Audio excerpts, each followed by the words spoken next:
In a small American rural town, David lives with his abusive father William but without his mother, who left them when he was 5. At school, David likes to hang out with his crush Millie, a girl who dreams of traveling around the world. David knows about this dream and one day, he gifts Millie a snow globe with the Eiffel Tower in it. Millie loves it, but the sweet moment is interrupted by Mark, who teases David for being a dork and throws the snow globe in the middle of a frozen lake. David is determined to retrieve it, but when he walks on the ice, it's not thick enough to withstand his weight and it breaks. The frozen water takes the boy and it makes him panic to the point where he suddenly disappears from the lake, only to appear again inside a library. Confused and scared, David decides to ignore what just happened and go home. William immediately begins yelling at David for being late, so David hides in his room, locking the door. Furious, William begins pushing the door and when he's about to burst in, David disappears and shows up at the library again. Finally accepting he has superpowers, David returns home, grabs his savings, and escapes in order to start a new life. First though he stops by Millie's house to leave the snow globe so she knows he's alive and well. Next, David moves to the city, rents a dingy room at a motel, and begins testing his powers. The first few times he ends up crashing against a tree, but eventually he gets the hang out of it by looking at pictures of the places he wants to go to. His first visit is to the Empire State Building, where David has fond memories of his mother Mary. When he feels ready, David visits a bank to get an idea of what it looks like inside, and in the evening he teleports inside the vault to steal all the money. While David celebrates in his little room, the bank discovers the robbery and Roland shows up pretending to be NSA. He has experience with cases like this and knows of the existence of jumpers. In fact, he's sure one of them did this. 8 years later, David is living the best life. He has a luxurious penthouse apartment in New York filled with expensive objects and such good control of his powers that he uses them just to reach the kitchen. His walls are full of pictures of landmarks that allow him to easily teleport anywhere in the world to spend the day, like having a picnic on top of the Sphinx. One evening, he shows up in London and enters a pub. Here he teleports to the bar to pick up a girl. This carelessness is noticed by Griffin, but David can't tell and just leaves with the girl.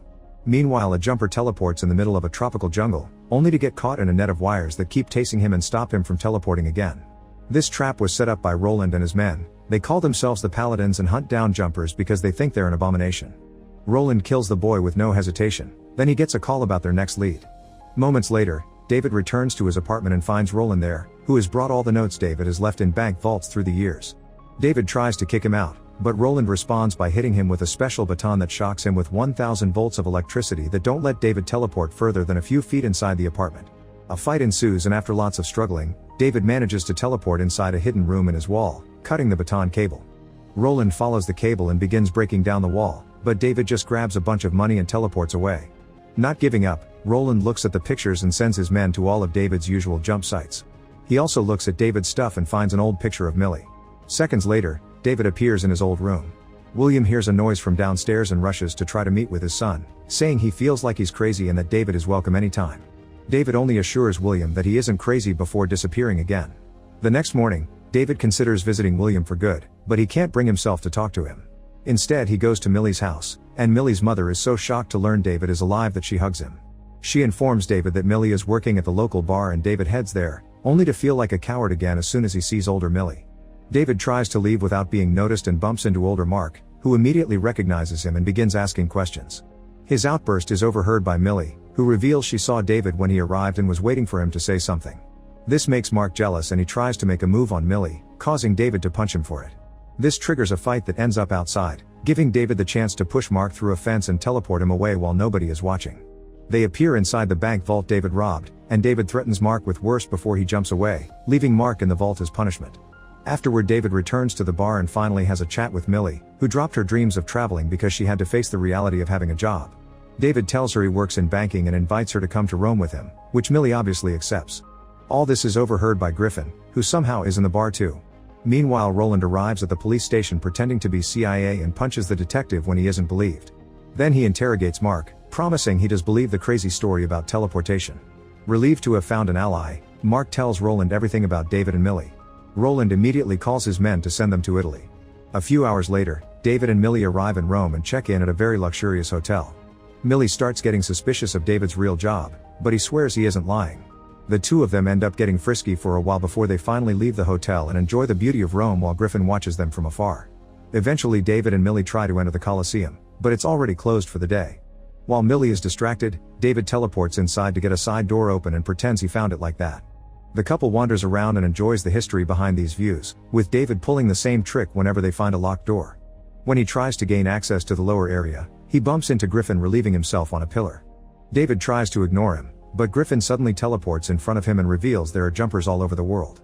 Griffin scolds David for bringing a not jumper into this and carelessly jumping around because he gained the attention of the wrong people. At that moment, the paladins enter the Colosseum and start chasing the boys. David is immediately shocked with a baton and he can't move, but Griffin has more experience with these guys' tricks. He teleports away in seconds and quickly knocks them out one by one. Then he tells David about the paladin organization before disappearing. Suddenly an employee from the Colosseum shows up screaming for help, so David jumps into the jump scar left by Griffin's teleportation, allowing him to find his secret hideout in the desert. Furious, Griffin reminds him he left Millie alone and David immediately jumps back to drag Millie out of the building. Unfortunately, the police are waiting outside and arrest them both. 8 hours later, the cops are still trying to interrogate David, although they can't make a formal arrest until the magistrate from the US Embassy arrives. This magistrate turns out to be Mary, who frees David from his handcuffs and tells him to run before more paladins come. David tries to go after her to demand an explanation, but a cop gets in his way, so David teleports him to Egypt as punishment.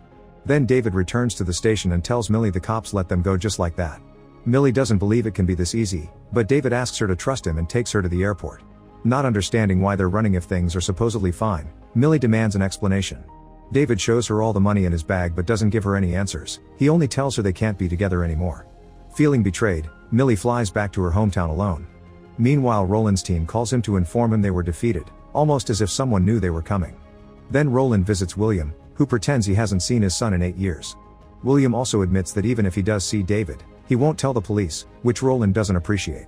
Moments later, David shows up at Griffin's hideout and finds out that Griffin hunts down paladins to kill them.